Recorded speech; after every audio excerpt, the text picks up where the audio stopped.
오늘 말씀의 제목은 남의 떡이 커 보이는 인생입니다. 남의 떡이 커 보이는 인생. 왕하 5장은 여러분이 너무나 잘 아시는 내용입니다. 시리아 나라가 배경입니다. 아람으로 되어 있죠. 성경은 지금 내전이 있는 시리아가 아람이 되겠습니다. 시리아 나라에 전쟁을 아주 능하게 잘하는 장군이 한 명 있었습니다. 이름은 나만입니다. 나만. 이름도 재밌죠. 이 나만이 전쟁을 잘했기 때문에 1절에 보면은 주인에게 크고 존귀한 자다, 그렇게 소개되어 있지요. 크고 존귀한 자다. 우리 1절을 다 같이 읽도록 하겠습니다. 아람 왕의 군대 장관 나아만은 그 주인 앞에서 크고 존귀한 자니 이는 여호와께서 전에 저로 아람을 구원하게 하셨습니다. 저는 큰 용사나 문둥 병자더라. 크고 존귀한 자다. 주인에게 이 말씀은 황제에게, 왕에게 그런 말씀 되겠죠. 어느 왕이든 장군이 전쟁을 잘해서 승리를 거두면 어느 정도 견제는 합니다만은 또 절대적으로 필요한 존재가 전쟁에 나가서 싸울 장군들입니다. 이 나만이 아람 나라를 위하여서 전쟁을 잘하여서 승리를 많이 거두었겠죠. 그러니까 주인에게 아주 귀한 사람이다, 그렇게 되어 있고요. 뒷부분에 보면은 이는 여호와께서 저로 나만으로 아람 나라를 구원하게 하셨다, 그렇게 성경은 분명히 밝힙니다. 지금 나만은 하나님을 모르는 사람입니다. 그럼에도 그 전쟁에서 승리를 거둘 수 있게 된 것은 하나님께서 이기게 하시고 아람을 구원하셨다, 이 내용입니다. 이게 얼마나 중요한 내용입니까? 우리 사람들은 잘 모릅니다. 내가 승리를 거두고 성공하고 내가 힘이 있으면 내가 잘나서 그런 줄 알죠. 그러나 그 뒤에는 하나님께서 그렇게 구원하시고 승리를 안겨주셨다 하는 것을 알 수가 있는데, 제일 뒷부분에 보면 나병 환자다, 그렇게 되어 있죠. 요즘은 한센병이라고 그럽니다. 나병, 살이 썩어져 들어가고 떨어져 나가는 무서운 질병입니다. 지금도 무서운 질병입니다만 옛날에는 불치의 병이죠. 또 이 장군이 아무리 존귀하고 왕이 필요한 사람이지만은 나병에 걸려 있으니 사회생활을 못하잖아요. 그러니 어떻게 병사들을 통솔하고 군대를 이끌고 나가겠습니까? 참 어려운 문제예요. 이런 상황에서 그 나만 장군의 집에 있던 이스라엘 소녀가 있었습니다. 아람이 전쟁을 자주 하니까 이스라엘에 내려가서 포로로 잡아온 소녀였어요. 그 여주인의 심부름 하는 이 이스라엘 소녀가 주인에게 이야기를 한 거예요. 이스라엘에 엘리사라는 선지자가 있는데 그 엘리사 선지자가 당신의 그 문둥병을 고칠 수 있을 것입니다.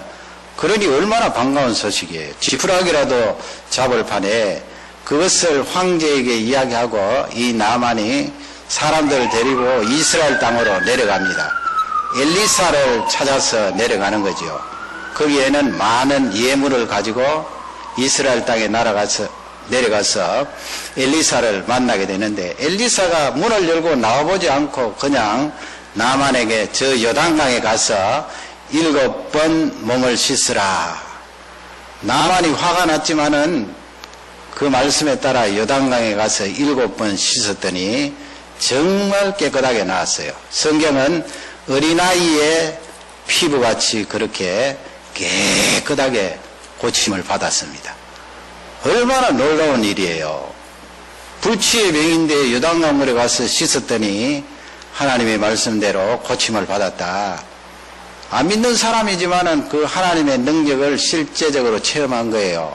다시 나만이 사람들을 이끌고 엘리사 선지자에게 와서 자기가 가지고 온 예물을 드리는 거예요. 드릴 만도 하지 않습니까? 그렇게 불치의 병이 치료함을 받았는데 드리니까 이 엘리사 선지자가 한사코 거절하는 거예요. 체면으로 거절한 것이 아니고 딱 잘라서 받을 수 없다 말하는데, 그 내용이 16절에 나와 있습니다. 16절을 읽도록 하겠습니다. 가로되 나의 숨기는 여호와의 사심을 가르쳐 맹세하노니 내가 받지 아니하리라. 나만이 받으라 강건하되 저가 고사한지라. 고사한지라 그렇게 되어 있는데, 고사했다는 말씀은 옛날 말이에요. 거절했다는 말이죠. 그냥 어정쩡하게 거절한 것이 아니고 딱 잘라서 내가 받지 않는다. 그 선지자가 하나님의 성호를 말하면서 하나님 앞에 내가 맹세하는데 절대로 받을 수 없다. 거절했습니다. 그렇게 말하면 끝이에요. 아무리 주려고 해도 받지 않으니까 이 나만이 예물을 가지고 다시 아람 나라로 가게 되는데, 그것을 지켜보고 있었던 게하시라는 사람이 있었어요. 사실은 이 게하시는 엘리사의 비서격입니다. 가장 가까이에서 선지자를 모시고 함께했던 게하시예요. 종으로만 생각하면 안 됩니다. 이 게하시가 그것을 보고 얼마나 그 예물이 탐이 났겠어요. 금은 보가 가득 있었는데요. 시간이 좀 지나고 난 뒤에 이 게하시가 사람들을 데리고 따라갑니다. 아람나라 그 나만의 행렬을 따라가서 만나게 되는데, 거기서 거짓말을 하죠. 하나님의 이름을 걸고 거짓말을 해서 내 주인이 이러이러하게 받아오라고 합디다 하니까 나만이 얼마나 고맙겠어요. 그 게하시의 말에 따라서 예물을 줍니다. 이 예물을 받아서 다시 게하시가 돌아왔을 때 엘리사 선지자가 알죠? 그래서 게하시가 문둥병자가 돼요. 한센시 병을 얻게 됩니다. 무서운 내용이에요. 그러면 이 게하시는 하나님 앞에 또 선지자 앞에 잘못한 것이 있습니다. 이 잘못한 것을 놓고 오늘 긍정적으로 우리가 긍정적인 교훈을 얻기를 원합니다. 우리 사람이 다 죄를 가지고 있는 그런 인생인지라 누구나 할 것 없이 잘못한 것이 있잖아요. 그 잘못한 것을 놓고 우리가 방향을 바꾸어서 생각해서 우리에게 신앙의 교훈을 얻기를 바랍니다.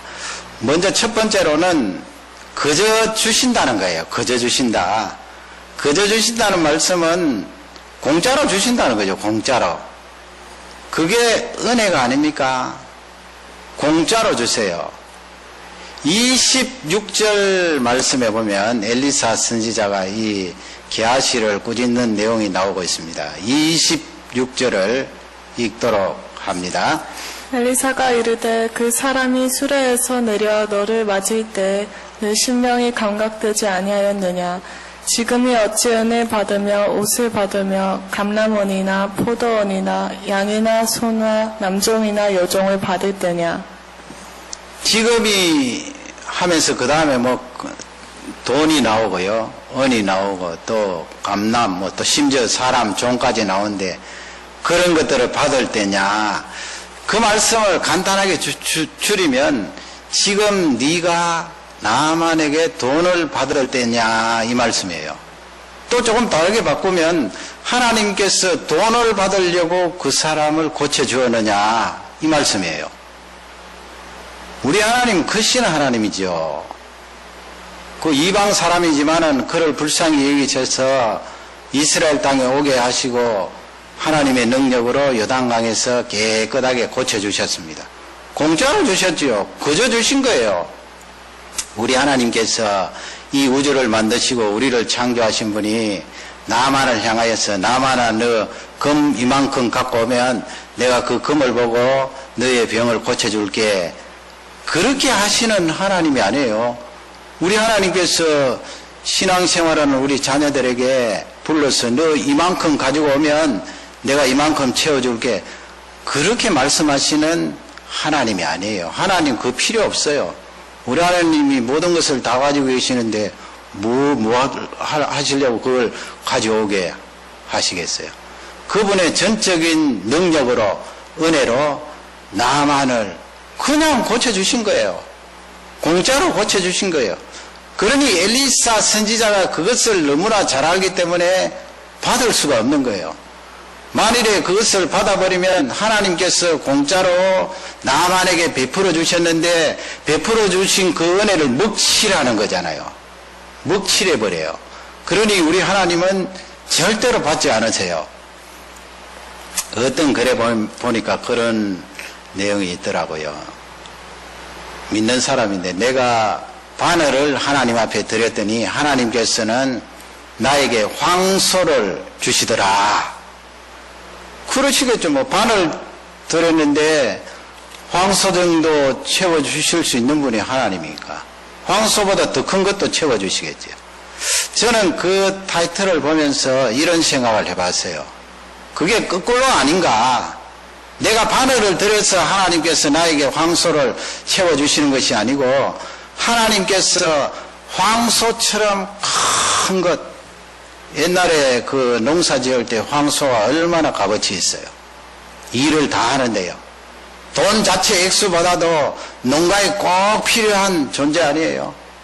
하나님께서 나에게 꼭 필요하고 없어서는 안 될 그 황소처럼 귀한 것을 나에게 주셨는데 그에 대한 반응으로 내가 그저 하나님 앞에 바늘을 드렸다. 그 말씀이 안 맞습니까? 하나님이 내가 바늘을 드려서 하나님이 황소를 주신 거예요? 아니거든요. 황소처럼 큰 은혜 공짜로 주신 것이 훨씬 더 많아요. 그런데 나는 거기에 대해서 뭐 인간의 제한된 존재도 되기도 하지만은 또 살다가 보니까 그렇게 못 하잖아요. 황소처럼 다 놓을 수는 없으니까 그저 바늘 정도 하나님 앞에 드렸다. 그게 맞는 말씀이거든요. 사무엘라 24장 또 역대상 21장을 읽어보면 거기 다윗이 하나님 앞에 죄 짓는 내용이 나옵니다. 이 사람은 누구나 마찬가지예요. 힘이 실리게 되면 마음이 부풀어 올라서 교만하게 되는데 다윗도 교만하게 되었습니다. 주위의 나라들이 다 복속을 하고 조공을 갖다 바치고 나라는 커지고 나라는 부강해지고 백성들의 살림은 넉넉해지고 또 왕실은 힘이 강하고 그러니 교만해지지 않을 사람이 어디 있겠어요. 이 다윗이 마음이 교만해져서 이스라엘 백성들의 숫자를 헤아리는 거예요. 인구조사라 그러죠. 인구조사하는 것이 뭐가 잘못되었나요? 전쟁을 나가기 전에 군사들의 숫자를 헤아리는 것은 그건 괜찮아요. 그러나 다윗이 이미 교만해져서 이 나라에 전쟁할 만한 사람의 숫자가 얼마나 되는가, 힘이 이렇게 이스라엘 나라의 힘이 강하다 하는 것을 보여주고 나타내기 위해서 그 마음이 교만해져 있어요. 잔뜩 교만한 상태에서 요압을 시켜서 이스라엘 나라의 인구를 조사하게 했습니다. 왕의 명령이니까 어쩔 수 없이 온 나라의 인구를 조사하는데 하나님께서 다윗이 교만한 그 마음을 놓치지 않으셨어요. 그래서 이스라엘을 치지요. 다윗을 불러서 내가 3년 동안 기근을 만날래, 아니면 석 달 동안 원수에게 쫓겨서 피난 생활할래, 아니면 3일 동안 전염병으로 징계를 받을래. 다윗이 믿음이 있은지라 내가 사람에게 빠지지 않고 하나님 손에 붙임바 되기를 원합니다 해서 3일간 전염병을 선택하잖아요. 온역. 하나님께서 전염병이 발하게 하시는데 순식간에 7만 명 죽었어요. 그러니 이 왕이 얼마나 겁나겠어요. 이제는 예루살렘을 치려고 하는데 왕이 벌벌 떨고 있어요. 그때 하나님께서 그 전염병을 스탑시켰어요.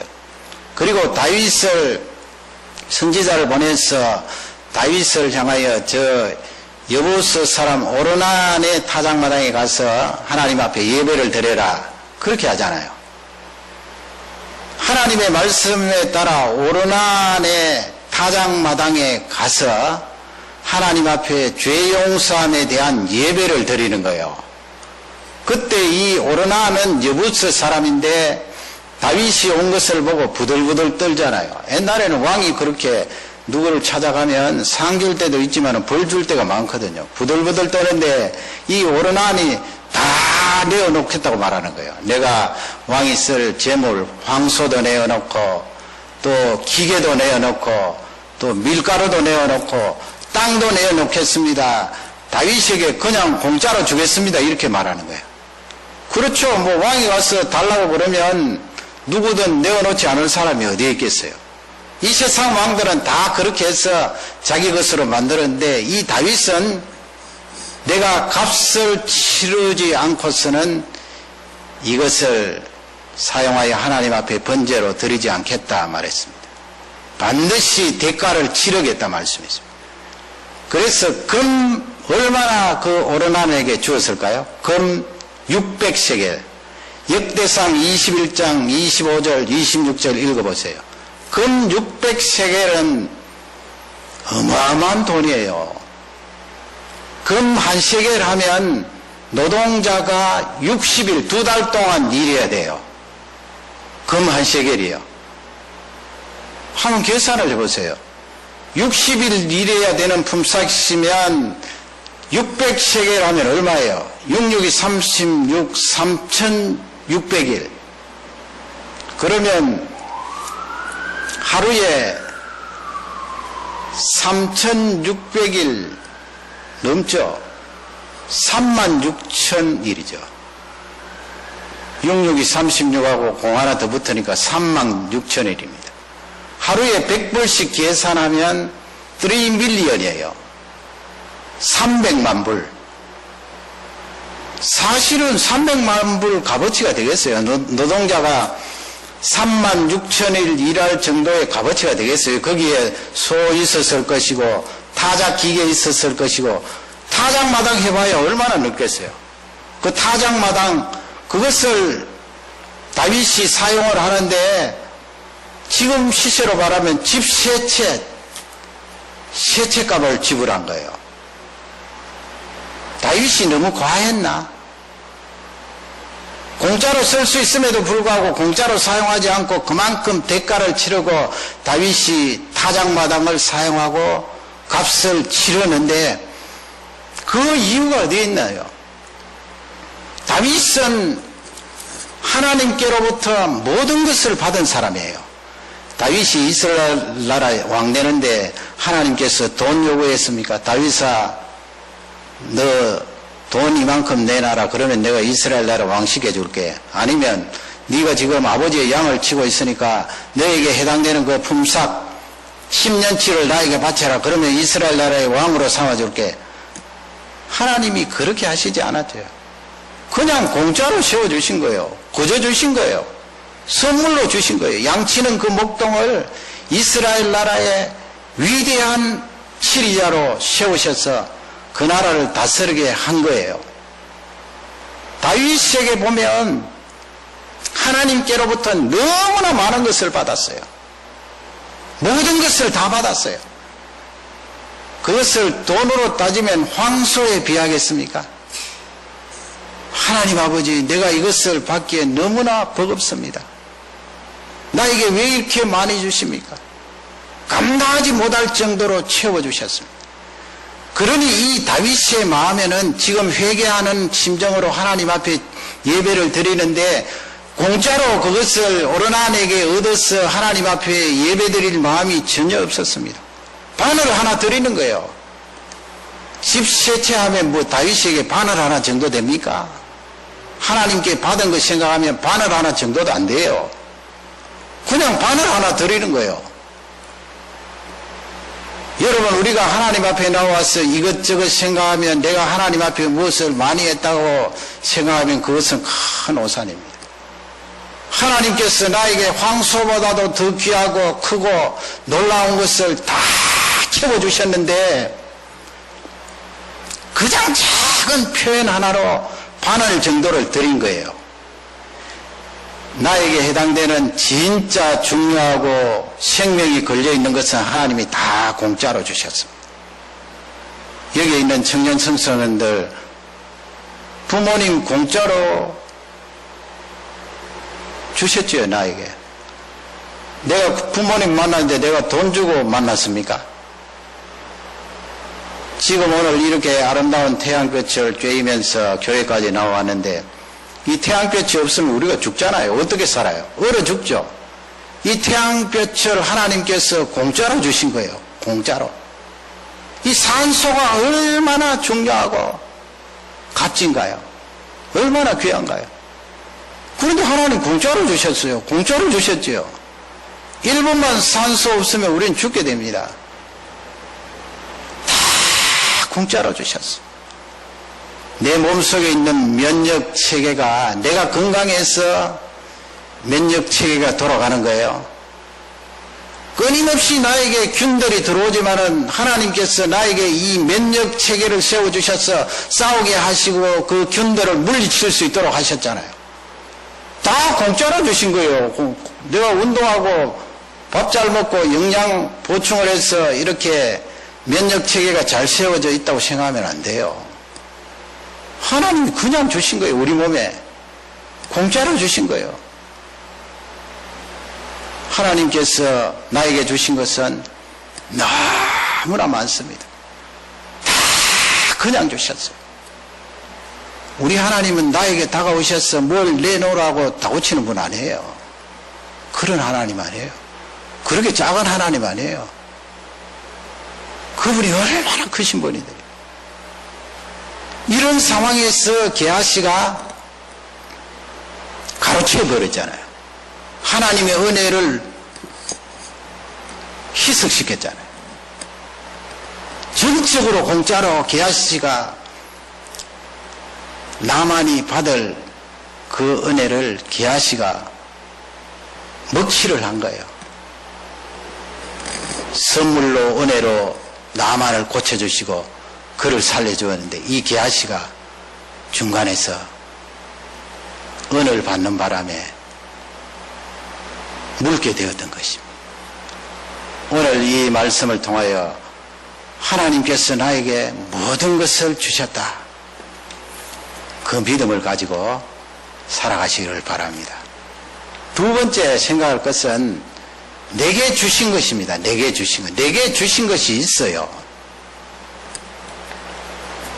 내게 주신 것이 없는 것처럼 느껴지면 그것은 내 속의 죄성 때문에 그래요. 하나님이 모든 사람에게 이렇게 은혜를 베풀어주고 공짜로 주셨는데 왜 내게 주신 것이 없을까요? 내게 주신 것이 있다니까요. 그것을 23절을 읽어보시면 잘 나왔습니다. 23절을 읽어볼까요? 나아만이 가로되 바라건대 2달란트를 받으라 하고 저를 억제하여 은 2달란트를 두 전대에 넣어 메고 옷 2벌을 알러 두 사람에게 지음에 저희가 게하시 앞에서 지고 가니라. 옷을 받았지요. 옷을 받았어요. 거기 가보면 뒷부분에 두 사환의 지고받으라 그렇게 돼 있어요. 그러니 이 게하시라는 사람은 엘리사의 종이다 그렇게 보면 안 돼요. 지금식으로 말하면 비서실장쯤 돼요. 왜냐하면 그가 같이 데리고 온 그 밑에 일하는 심부름꾼이 있잖아요. 성경을 그렇게 놓고 보고 그 다음에 이 달란트라는 무게 단위가 나와 있는데 은 2달란트 받았잖아요. 은 2달란트가 도대체 얼마나 되는가? 한 달란트는 34kg이에요. 지금 게하시가 계산을 딱 하고 두 사람 데리고 간 거 아니에요. 한 사람이 34kg 들면은 여자분들은 들 수 있을까요? 34kg. 70파운드 넘어가는데요. 그러니 이 두 심부름꾼 두 사람을 데리고 가서 각각 한 사람 앞에 한 개씩 옷이야 뭐 자기가 들었다고 치고요. 34kg 지고 가는데 은 34kg 되면 어느 정도 되는가 하면 은 한 세겔은 3,000세겔이 모여야 한 달란트가 돼요. 3,000세겔. 그러니까 은 한 달란트는 세켈로 바꾸면 3,000세겔이에요. 한 세겔은 노동자가 4일 일해야 돼요. 400불 정도 돼요. 지금식으로 말하면. 그러면 여러분 한 달란트 은 3,000세겔은 얼마나 돼요? 돈이 얼마나 돼요? 3,000세겔은 한 세겔이 4일 일한 품삯이니까 4,30이 하면 12,000일이잖아요. 12,000. 그걸 100불로 곱하면 밀리언이 넘어가는 거예요. 100만 불. 100만 불짜리 집 2채 얻은 거예요. 굉장한 것 아닙니까, 여러분? 그래서 이 게하시가 좋아라 하면서 그것을 두 사람에게 지워서 집으로 돌아오는데 결국 엘리사가 알고 그가 나병 환자가 되는데 여기서 주시는 귀한 메시지가 뭐예요? 게하시가 엘리사의 종이 아니거든요. 가장 가까이에서 엘리사 선지자를 모시는 비서입니다. 그러면 그 일이 얼마나 영광스러워요.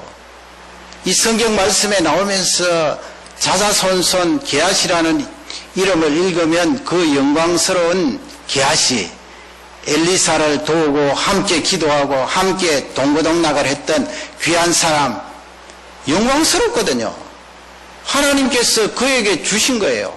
엘리사 선지자 옆에서 그와 함께 하나님의 말씀을 전가하고 하나님의 능력과 기적을 드러내는 귀한 포지션을 주신 거예요. 엘리사를 통하여 이 게하시가 사역할 수 있도록 하나님이 그것을 주신 거예요.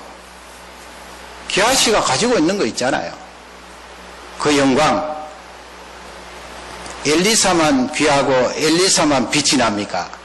그 밑에 있는 게하시도 잘했더라면 얼마나 영광스러워요. 그게 바로 게하시에게 하나님이 주신 귀한 거예요. 누가 게하시 자리를 차지하려고 들어올 수 있겠어요? 그 직분을 잘 감당했더라면. 그러나 이 게하시는 눈이 어두워진 거예요. 집 두 채 때문에 눈이 어두워져서 하나님을 속이고 선지자를 속이고 거짓말하여서 그 은을 차지하게 된 것입니다. 우리는 이 세상에 살면서 하나님께로부터 받은 것이 다 있습니다. 우리 모두가 엘리사 될 수가 없어요. 우리 모두가 게하시 될 수가 없어요.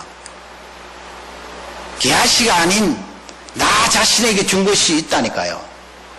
엘리사가 아닌 엘리사 이상도 될 수도 있고 이하도 될 수 있고 그 사이에 능력에 비하면 될 수가 있지만은 다 개개인에게 주신 것이 있어요. 그러나 무엇이 문제입니까? 창세기 4장에 보면 아벨 또 가인이라는 두 형제가 등장하는데 아담의 후손이죠. 아담과 하와 사이에 태어난 자식들이에요. 에덴 동산에서 쫓겨나서 살게 되는데 가인이 먼저 나고 그 다음에 아벨이 나는데 여러 형제들이 많았겠죠. 딸들도 많았고. 그러나 그 가운데 성경에 등장하는 이 두 인물은 꼭 필요하기 때문에 하나님의 구원사에 없어서는 안 될 중요한 기록이기 때문에 아벨과 가인을 기록한 거예요. 두 사람이 하나님 앞에 예배를 드리지요. 구약시대 예배는 짐승이나 아니면 다른 제물을 가지고 하나님 앞에 예배를 드리는데 아벨은 양을 잡았습니다. 첫 새끼를 잡아서 번제로 하나님 앞에 드리고 이 가인은 농사를 했기 때문에 곡식을 가지고 하나님 앞에 드렸는데 하나님께서 제물의 질을 보고 어느 사람은 받고 어느 사람은 거절했다. 그건 아니에요. 우리 하나님 그러실때 단지 그 제사 중에 가인의 제사는 거절하셨어요. 아벨의 제사는 받으셨어요. 가인과 아벨을 놓고 생각하면 가인이 거절받은 것도 하나님의 은혜예요. 하나님께서 가인을 사랑하지 않았더라면 이 가인을 못 본 채 하셨을 거예요. 가인 쪽에 봤을 때는 거절함을 받은 것도 은혜지요. 내가 어떻게 하면 아벨처럼 하나님 앞에 예배를 잘 드려서 하나님께서 나의 제사를 받으실까? 자기 자신이 생각해보고 하나님께 여쭤보고 바꾸면 되는데 말이죠. 그때는 아담 하와 시대이기 때문에 하나님께서 직접 말씀해 주셨잖아요. 바꾸면 되는데 이 가인이 비교를 하는 거예요. 내 동생 아벨의 제사는 하나님께서 받으셨는데 나의 제사는 받지 않았다. 화가 난 거예요. 아벨과 비교를 하니까 거절을 받은 자기가 화가 나서 결국은 아벨을 해치게 됩니다. 최초의 살인이지요. 하나님께서 가인에게 주신 것이 있습니다. 제사를 거절할 때는 무슨 메시지가 있습니까? 앞으로도 제사할 수 있다는 메시지 아니에요. 가인이 계속해서 제사를 드릴 수 없으면 하나님께서 거절한 정도가 아니고 아예 가인을 제거해 버렸겠지요. 그러나 가인의 제사를 거절한 것은 내가 너에게 준 것이 있어. 계속해서 너는 예배 드릴 수가 있는데 이 아벨을 모범으로 삼아서 너의 제사를 고치고 회개하도록 해라. 그러면 이 가인이 아벨의 제사를 보고 고치고 회개하면 되잖아요. 얼마나 귀한이래. 그런데 죄성이 있는 이 가인이 아벨을 보고 시기 질투하고 화가 났습니다. 견딜 수가 없습니다. 결국은 비교한 것이 그에게는 치명적이었지요. 우리 사람은 비교를 합니다. 오늘 말씀의 제목처럼 남의 떡이 커 보이는 것이 우리 사람에게 다 있어요. 이상합니다.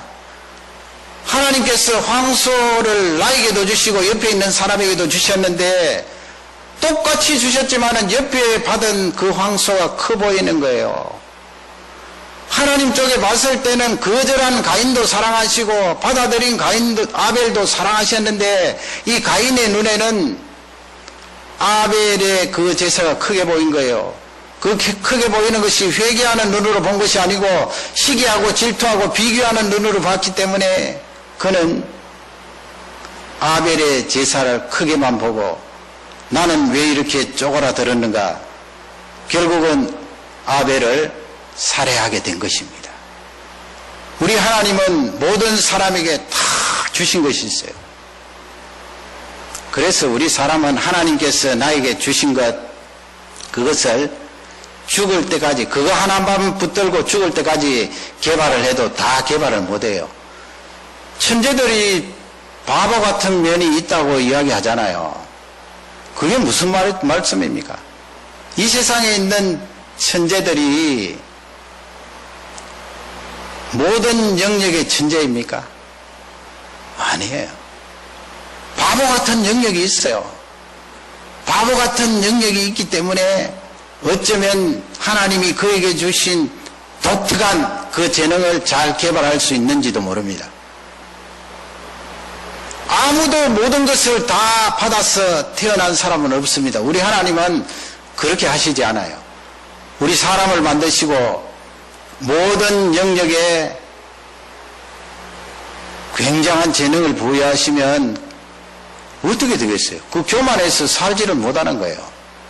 그러기에 모든 영역에 다 쓰시지 않아요. 우리 부모들은 뭐 욕심이 많아서 자녀들 모든 영역에 잘하기를 바라고 모든 영역에 두각을 드러내기를 바라지만 우리 하나님이 그렇게 하시지 않아요. 어떻게 하면 저 자녀가 이것도 해보고 저것도 해보고 어린 시절에 많은 것을 해보다가 하나님이 그에게 주신 것을 발견하고 그것을 찾아서 하나님을 기쁘시게 하고 내가 즐겁게 그 일을 할 수가 있는가, 그게 중요한 거예요. 한 가지 주신 것이 있다니까요. 비교하지 말라는 것입니다. 게하시가 하나님께서 그에게 주신 것 얼마나 귀해요. 얼마나 영광스러워요. 그 영광스러운 자리를 그냥 접어버리고 집 두 채와 바꾸어버려요. 집 두 채가 더 크게 보이고 더 나아 보이니까 그것을 바꾸어버렸습니다. 그것을 탐심이라고 합니다. 출애굽기 20장 17절 이하에 보면 우리 십계명 가운데 그 말씀을 주셨지요. 다 같이 우리 읽도록 하겠습니다. 내 이웃의 집을 탐내지 말지니라. 내 이웃의 아내나 그의 남종이나 그의 여종이나 그의 소나 그의 낙이나 무릇 내 이웃의 소유를 탐내지 말지니라. 탐내지 마라 하는 것이 십계명 가운데 있잖아요. 탐내지 마라. 탐내는데 거기 보세요. 내 이웃의 아내나 그렇게 돼 있잖아요. 그 결혼한 사람을 왜 탐을 냅니까? 이미 내가 결혼했는데 내가 배우자가 있는데 옆에 있는 배우자가 더 나아 보인다는 거예요. 그런 것이 우리 인간의 죄성 속에 깊이 스며들어 있어요. 그 탐내는 거 아닙니까? 그러니까 성경이 이 인간의 심리를 하나님이 정확하게 아시고 그 부분에 기록을 하잖아요. 사람도 탐낸다는 거예요. 우리 부모들에게는 훌륭하게 또 성공한 자녀들 보면 그 자녀들이 부러울 수 있잖아요. 심하면 탐을 낼 수 있잖아요. 내 자식은 왜 이런 거? 성경이 그 부분에 대해서 꼬집는 거예요. 사람뿐만 아니고 물품, 살아있는 동물들에게까지 나에게 있는 양, 이웃에 있는 양, 저 양은 왜 저렇게 새끼를 잘 놓는 거? 우리 집의 양은 왜 이 모양 이 꼴인 거? 저 집이 가지고 있는 똑같은 물품이라도 내가 보면 더 빛이 번쩍번쩍 나고 더 좋아 보인단 말이에요. 그러니 하나님께서는 그런 부분에 사람이든 동물이든 무생물이든 네가 네 눈으로 보고 비교하지 마라. 비교하면 벌써 탐심에 빠져서 가인과 같이 될 수 있다는 말입니다. 게하시와 같이 될 수 있다는 것입니다.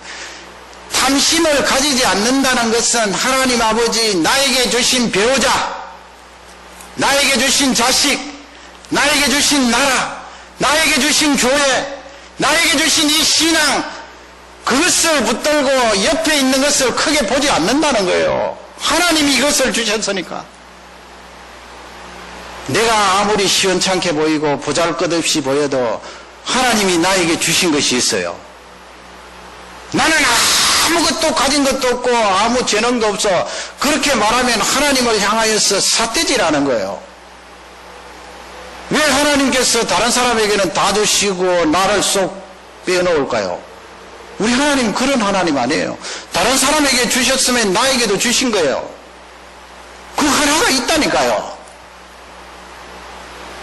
그걸 가지고 비교하면 하나님이 얼마나 서운하시겠어요. 맞아, 하나님이 나에게 주신 것이 있어. 어떤 해부학자가, 미국의 해부학자가 그렇게 연구를 했잖아요. 우리 인체를 해부해보니까, 해부를 해보니까, 구성 성분이 킬로그램으로 나오는 게 아니고요. 그램으로 해놨더라고요. 마그네슘이 얼마, 칼슘이 얼마, 인이 얼마, 나트륨이 얼마. 해부학자니까 그렇게 물질적으로 환산해야 돼. 다 그램이에요. 그럼 1kg 넘어가는 거 없어요. 그리고 우리 몸은 산소가 65%, 탄소가 18%, 수소가 얼마, 질소가 3%. 그래서 이 학자가 조사를 해보니까 그걸 달러로 바꿔보니까 얼마 나오겠어, 얼마? 89센트. 1달러도 안 가는 게 89센트. 물질적으로 나라는 이 존재를 생각하면 89센트 정도밖에 안 갈지 모르지만은 하나님께서 나에게 영혼을 주시고 이 귀중한 육체 속에 희한한 능력을 부어주셨는데 모든 사람에게 각기 재능을 부어주시고 일할 수 있도록 은혜를 주시고 이 세상에 살아갈 수 있도록 능력을 주신 거예요. 왜 없다고 부인해요? 하나님이 다 주셨어요. 개개인에게 다 주셨어요. 내가 다른 사람에게 나가서 나는 이렇게 부족합니다 말하는 건 좋은데 하나님 앞에 그 말씀을 하시면 안 돼요. 그렇게 말씀하시지 말고 하나님 나에게 이 세상에서 해야 될 일 하나님이 원하시는 그 일을 위하여 나에게 꼭 주셨습니다. 반드시 주셨습니다.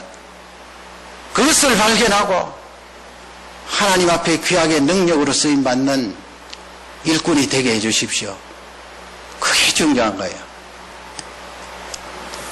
얼마 전에 제가 한번 했습니다만 이 자매님에 대해서는 너무나 아름답기 때문에 말씀을 드리는 게 좋을 것 같아요. 그 이름이 길죠? 뭡니까? 조니 에릭슨 타다라는 자매님이에요. 1949년 10월 15일 날 태어났으니까 지금 60대 중반쯤 되겠지요? 60대 중반. 이 에릭슨이라는 자매님. 원래 이 북미에 특히 미국에 있는 자매들은 남자처럼 그렇게 운동을 좋아하잖아요. 그렇지 않은 자매들도 있습니다만 활동적인 운동을 좋아하고 이 자매님도 승마를 좋아하고 그날도 이제 여름인데 말을 타면은 덥잖아요. 말과 같이 움직여야 되니까. 그래서 바다로 가서 수영을 하는데 다이빙을 즐겼어요. 다이빙이 그게 사실은 정해진 그 규격하여서 실내에서 하는 것은 어느 정도 안전합니다만은 이렇게 바다라든지 강에서 다이빙 하는 것은 상당히 위험해요. 왜냐하면 물 밑에 뭐가 있는지 모르잖아요. 이 자매님도 그 바다에 가서 수영을 하면서 물 깊이를 잘 몰랐어요. 다이빙을 하는데 물속으로 들어가는데 보통 머리로 들어가니까 머리가 이 바위에 부딪힌 거예요. 어떻게 되겠어요? 그때 나이가 1967년도이니까 아마 19살 정도 된 것 같아요. 딱 머리에 부딪혔는데 순간적으로 의식은 있는데 생각은 돌아가는데 몸이 움직이지 않는 거예요.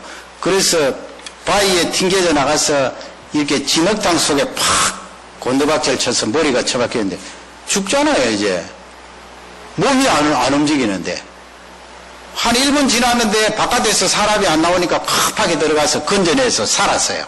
살았는데 이거 움직이질 못하는 거예요. 마비가 된 거예요. 목 위쪽으로는 깜빡깜빡 움직이는데 기억도 남아있고 그 아래쪽은 꼼짝을 못하는 거예요. 비참한 지경이 되는 거예요. 그러니 병원으로 가서 이 의사들이 머리에다 구멍을 뚫고 치료를 하면서 그를 회생시키기 위해서 스프링을 달아서 침대 뒤쪽에 이 해골을 잡아당겨서 3년 동안 고생을 하는데 이 자매님이 원래 믿는 자매님이요. 3년 동안 스포츠를 좋아하고 또 원래 삶이 건강한 자매님이기 때문에 거기다가 신앙이 있으니까 하나님께서 이 건강과 내가 할 수 있는 이 재능들 다 나에게 주셨다 생각하고 늘 감사하며 살았던 자매님이에요. 그러나 이렇게 불행이 고통이 그에게 찾아오니까 그 감사가 나오겠어요. 어떤 사람이 그 3년 동안 병원에서 있을 때 찾아와서 요한복음 10장 10절을 이야기해 주는 거예요. 예수님께서 오신 것은 양으로 생명을 얻게 하고 더 풍성히 얻게 하려 하심이니라. 옛날에는 그렇게 생각하고 내가 예수님 만나고 예수님 믿게 된 것, 내가 가진 모든 것, 하나님이 나의 삶을 풍성하게 하십니다. 예수님 한 분으로 만족합니다. 그렇게 했는데 지금 이렇게 고통 중에 있으니까 그 말씀이 와닿지 않는 거예요.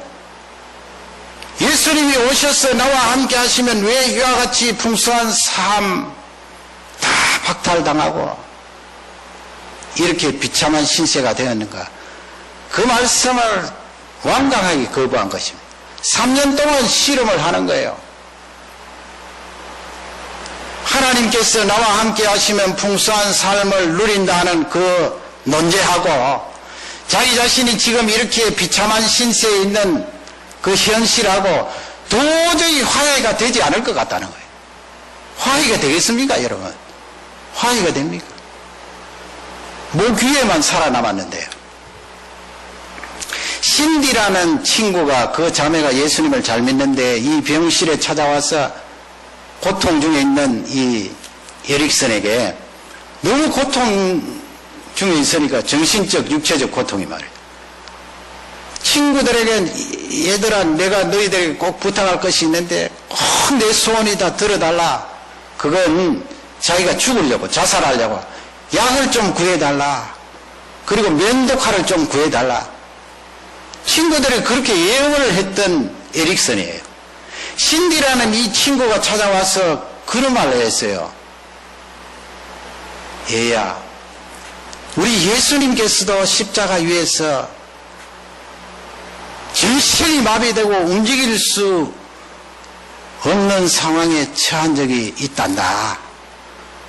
십자가 위에 매달리셔서 힘을 주면 살이 찢어지고 너무 아파서 어깨를 들어 올리면 또 살이 찢어지고 내릴 수도 없고 올릴 수도 없고 찢어지고 또 찢어지고 마비가 되어서 움직일 수도 없는 그 상황에 우리 예수님께서 처하였지. 신디의 이 말이 이 에릭슨을 바꾼 거예요. 에릭슨이 살 때 그 아버지가 참 좋으신 분인 것 같아요. 창고, 옛날에 왜 흐름한 창고 시골에 지어놨잖아요. 메릴랜드 출신이거든요. 창고를 지었는데 그 창고에 불이 났어요. 이 자매님이 그 창고를 굉장히 좋아했어요. 그 속에 뭐 짐승들도 있고 하니까 시큼한 냄새도 좋아하고 자매님이 그 창고에 가기를 좋아했는데 그 창고가 팍싹 무너졌어요. 불에 타서. 아버지가 땀을 흘리면서 다시 새 창고를 예쁘게 지어주고 그 속에 짐승을 집어넣는데 이 에릭슨이 변화가 되어서 그 창고를 바라보면서 내 인생이 불타서 사라진 저 창고처럼 비참하게 무너졌는데 하나님 아버지께서 저 창고, 내 아버지가 새롭게 창고를 짓는 것처럼 내 인생을 새롭게 지었다 말했습니다. 그렇게 말하면서 이 자매님이 하나님 앞에 기도한 것도 있어요. 하나님 아버지, 내가 이 세상에 태어나서 건강하게 살다가 이렇게 비참한 장애자가 되었는데 하나님 나를 살리신 것은 그때 죽을 수도 있었는데 살리신 것은 나에게 과거에 있었던 재능이 아니더라도 나에게 꼭 필요한 한 가지 재능을 한 가지 일을 주셨을 것 아닙니까? 할 수 있는 일. 그 일만 하게 해주신다면 내가 살겠습니다. 죽으려고 마음먹지 않겠습니다. 여러분 얼굴만 살아서 깜빡깜빡 하는데 할 일이 뭐가 있겠어요? 할 일이 어떤 일 할 수 있겠어요? 뭐 컴퓨터를 할 수가 있나요? 운전을 할 수가 있나요? 뭘 할 수 있겠어요? 이 자매님이 그렇게 기도했는데 그때부터 이 자매님이 연필과 붓을 가지고 입에 물고 그림을 그리기 시작했어요. 그림을 그릴 때 입을 가지고 자꾸 재활을 하고 사용을 하니까 훌륭한 그림이 나왔을 뿐만 아니고 나중에는 이 손도 약간 움직이게 돼서 물론 사람들의 도움이 절대적으로 있어야 되지만 그 휠체어 전동차 움직일 정도는 되었어요. 이분이 책을 무려 48권이나 저술했습니다. 놀랍지 않으세요? 목 위에만 살아있는데요. 표정이 얼마나 밝아요.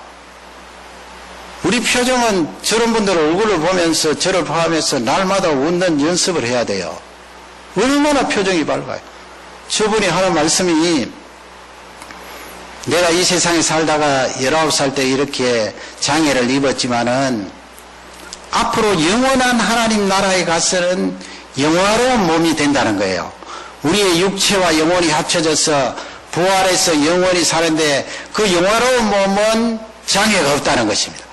그러므로 현재 나에게 있는 이 장애는 단지 하나님께서 40-50년 정도 그 영화로운 몸까지 미루신 것 뿐이다. 그렇게 말했어요.